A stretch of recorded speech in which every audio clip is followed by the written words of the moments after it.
কখন খাবার জোগাড় করে এনে দেবে, কখন কি অ্যারেঞ্জ করবে, এই বাড়ির লোক তার জন্য ওয়েট করে, তোমাকে নিয়ে সবসময় মাতামাতি করে। কিন্তু আমি তা করব না। গৃহপ্রবেশ ধারাবাহিকের আজকের পর্ব। ধারাবাহিকের শুরুতেই আমরা দেখতে পাই থানায় মহিলা পুলিশ কর্মকর্তা শুভদের আশ্বাস দিচ্ছেন যে তিনি শুভদের সাহায্য করবেন, তিনি নিজে এই কেসটা হ্যান্ডেল করবেন। মহিলা কর্মকর্তা চলে যাওয়ার পরে শুভ চিন্তা করতে থাকে। তখন আদি বলে, তুমি কি এত চিন্তা করছো? উনি তো বলে গেলেন উনি আমাদের সাহায্য করবেন। শুভ বলে, এভাবে আর কতদিন চলবে আদি? উনি কবে আমাদের সাহায্য করবে না করবে তার ঠিক নেই। এদিকে বাড়িতে কারেন্ট নেই, জল নেই, না জানি বাড়ির কি অবস্থা হয়ে আছে। কিছু তো একটা ব্যবস্থা আমাদের করতেই হবে, এভাবে তো চলা যাবে না। আদি বলে, তাহলে কি আমরা ওই লোকগুলোকে টাকা দিয়ে দেব? শুভ বলে, না, সেটা একদমই না, আমাদের জন্য অন্য কোনো ব্যবস্থা করতে হবে। এরপর শুভর ফোনে স্বপ্নার কল আসে। স্বপ্নার শুভকে বলে, তুমি যদি সব কিছু জানতে চাও তাহলে কালকে আমার সাথে দেখা করো, এর বেশি কিছু আমি তোমাকে বলতে পারছি না ফোনে, কাল দেখা হলেই সব বলবো। শুভ বলে, ঠিক আছে, আমি আসবো।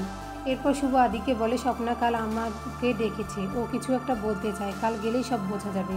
এরপর সিন ঘুরিয়ে আমাদের স্বপ্না এবং মোহনার কথোপকথন দেখানো হয়। স্বপ্না মোহনাকে বলে, কাজ হয়ে গেছে, আপনি যেমনটা বলেছিলেন সেভাবেই আমি শুভদিকে ফোন করে সব বলেছি, কিন্তু এতে কোনো ক্ষতি হবে না তো? মোহনা বলে, তুমি ভয় পেও না, তুমি শুধু আমার কথা মতো চলো, তোমার উপরে আমার ভালোবাসা ততদিন থাকবে যতদিন তুমি আমার কথা মতো চলবে। এরপর মোহনা স্বপ্নাকে শিখিয়ে দেয় কালকে শুভকে ঠিক কী বলতে হবে। পরবর্তী সিনে আমাদের রায়বাড়িতে দেখানো হয়, সেখানে বিদ্যুৎ না থাকায় সকলে অতিষ্ঠ হয়ে উঠছিল। শুভ কমলিকে বলে, কিছু একটা আলোর ব্যবস্থা করতে হবে, কিন্তু কমলি বলে, বাড়িতে কোনো মোম নেই, আলো কি করে জ্বালাবো? ঠিক সে সময় আদি চলে আসে এবং বলে, শুভ যা বলেছে সব নিয়ে এসেছি। এরপর শুভ চার্জার লাইট এবং মোমবাতি জ্বালিয়ে ঘরে অন্ধকার কাটানোর ব্যবস্থা করে। শুভর বুদ্ধি দেখে সকলে শুভর প্রশংসা করতে থাকে। ঠিক তখনই সে সময় সেখানে ড্রোনা চলে আসে এবং শুভকে নানা ধরনের কথা বলে অপমান করতে থাকে।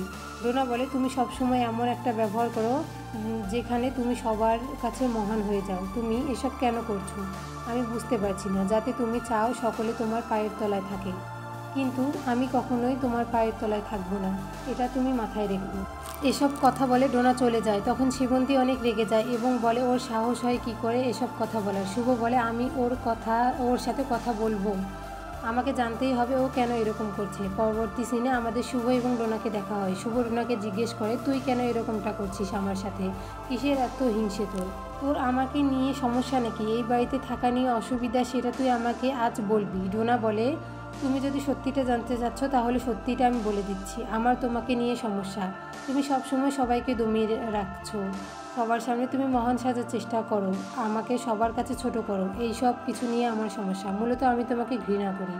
ডোনার মুখে এসব কথা শুনে শুভ যেন নিজেই নিজেকে বিশ্বাস করতে পারছে না।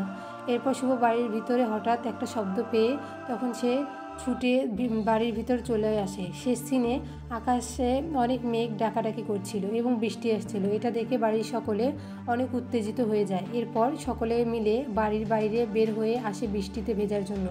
শুভ বলে, দেখো আদি, যে মানুষগুলো একটু আগেই গরমের জন্য কীরকম করছিল আর এখন সামান্য বৃষ্টিতে তারা কত আনন্দ করছে।